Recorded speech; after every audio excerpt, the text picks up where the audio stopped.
4월의 어느 맑은 아침에 100%의 여자를 만나는 것에 대하여. 무라카미 하루키.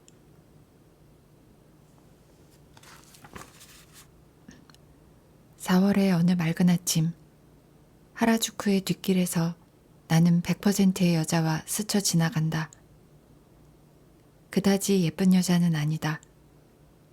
멋진 옷을 입고 있는 것도 아니다.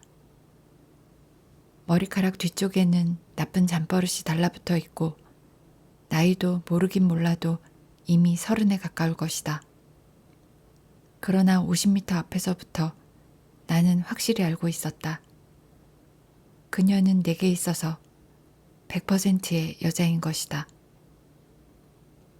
그녀의 모습을 본 순간부터 내 가슴은 불규칙하게 떨리고 입안은 사막처럼 바싹바싹 타들어간다.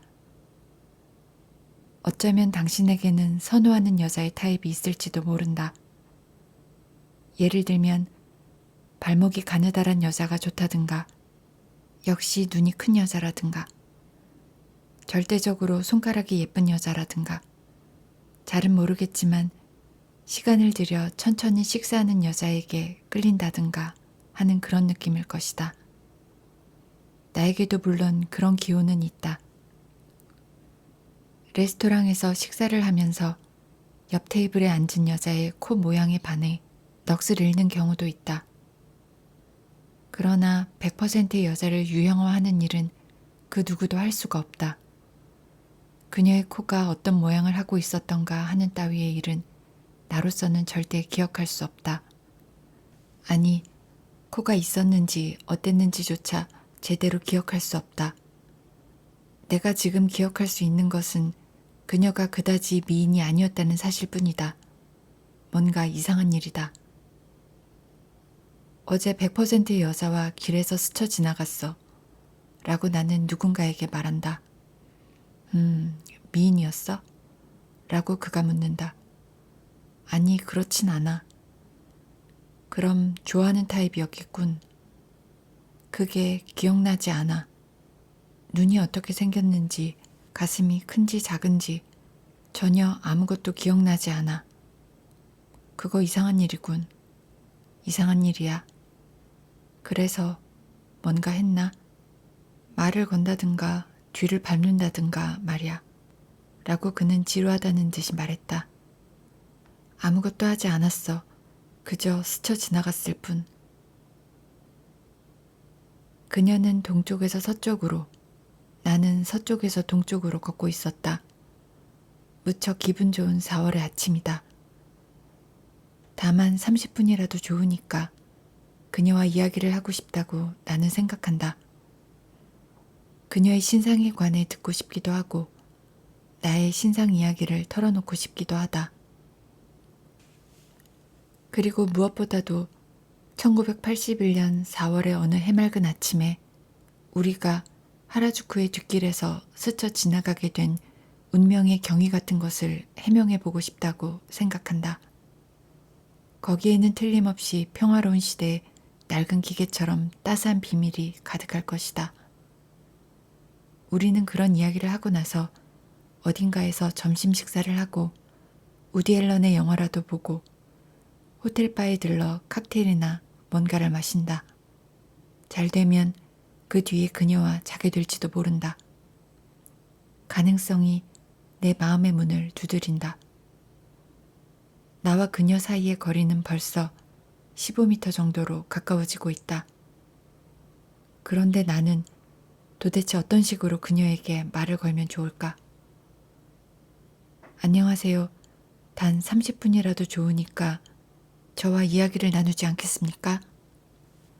바보 같다. 마치 보험을 권유하는 것 같다. 미안합니다.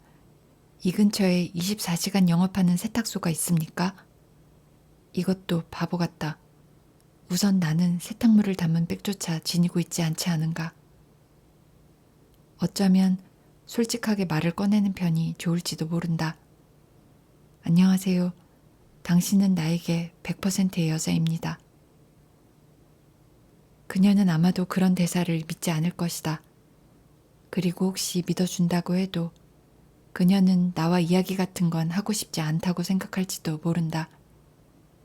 당신에게 있어 내가 100%의 여자라 해도 나에게 있어 당신은 100%의 남자가 아닌걸요. 라고 그녀는 말할지도 모른다. 그러한 사태에 처한다면 나는 틀림없이 혼란에 빠질 것이다.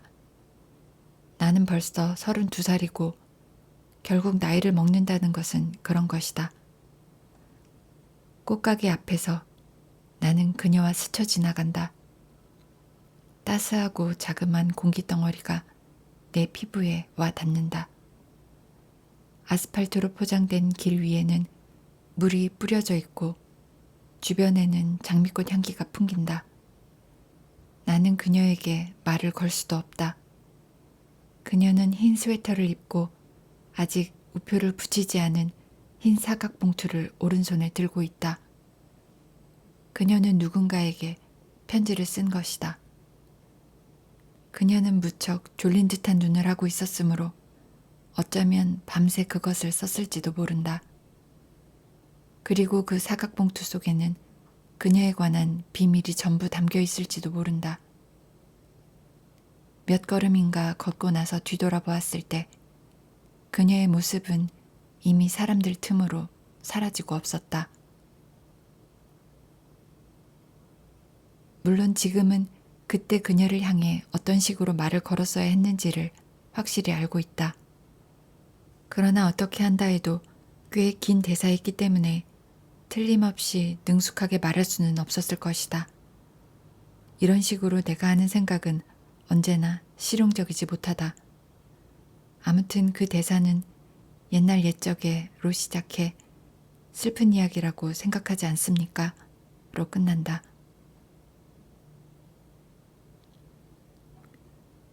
옛날 옛적에 어느 곳에 소년과 소녀가 있었다. 소년은 18살이고 소녀는 16살이었다.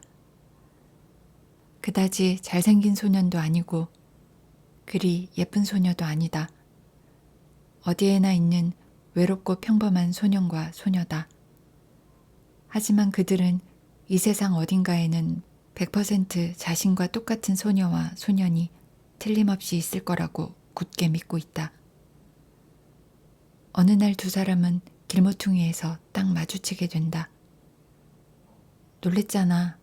난 줄곧 너를 찾아다녔단 말이야. 네가 믿지 않을지는 몰라도 넌 내게 있어서 100%의 여자이란 말이야. 라고 소녀는 소녀에게 말한다. 너야말로 내게 있어서 100%의 남자아인걸. 모든 것이 모두 내가 상상하고 있던 그대로야. 마치 꿈만 같아. 라고 소녀는 소년에게 말한다. 두 사람은 공원 벤치에 앉아 질리지도 않고 언제까지나 이야기를 계속한다. 두 사람은 이미 고독하지 않다.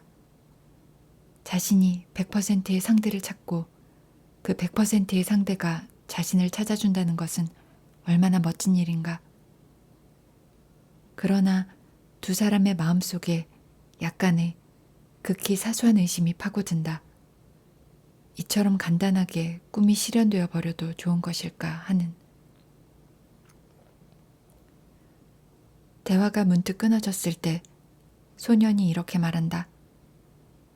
이봐, 다시 한 번만 시험해보자. 가령 우리 두 사람이 정말 100%의 연인 사이라면 언젠가 반드시 어디선가 다시 만날 게 틀림없어. 그리고 다음에 다시 만났을 때에도 역시 서로가 100%라면 그때 바로 결혼하자. 알겠어? 좋아. 라고 소녀는 말했다. 그리고 두 사람은 헤어졌다. 그러나 사실을 말하면 실험해 볼 필요는 조금 더 없었던 것이다. 그들은 진정으로 100%의 연인 사이였으니까. 그리고 상투적인 운명의 파도가 두 사람을 희롱하게 된다. 어느 해 겨울, 두 사람은 그 해에 유행한 악성 인플루엔자에 걸려 몇 주일간 사경을 헤맨 끝에 옛날 기억들을 깡그리 잃고 말았던 것이다. 그들이 눈을 떴을 때 그들의 머릿속은 어린 시절 D.H. 로렌스의 저금통처럼 텅 비어 있었다. 그러나 두 사람은 현명하고 참을성 있는 소년, 소녀였기 때문에 노력에 노력을 거듭해 다시 새로운 지식과 감정을 터득하여 훌륭하게 사회에 복귀할 수 있었다. 그들은 정확하게 지하철을 갈아타거나 우체국에서 속달을 붙이거나 할 수도 있게 되었다. 그리고 75%의 연애나 85%의 연애를 경험하기도 했다. 그렇게 소녀는 32살이 되었고 소녀는 30살이 되었다. 시간은 놀라운 속도로 지나갔다. 그리고 4월의 어느 맑은 아침, 소녀는 모닝커피를 마시기 위해 하라주쿠의 뒷길을 서쪽에서 동쪽으로 향해 가고 소녀는 속달용 우표를 사기 위해 같은 길을 동쪽에서 서쪽으로 향해 간다. 두 사람은 길 한복판에서 스쳐 지나간다. 잃어버린 기억의 희미한 빛이 두 사람의 마음을 한순간 비춘다. 그녀는 내게 있어서 100%의 여자아이란 말이다. 그는 내게 있어서 100%의 남자아이야. 그러나 그들의 기억의 빛은 너무나도 약하고 그들의 언어는 이제 14년 전만큼 맑지 않다. 두 사람은 그냥 말없이 서로를 스쳐 지나 그대로 사람들 틈으로 사라지고 만다.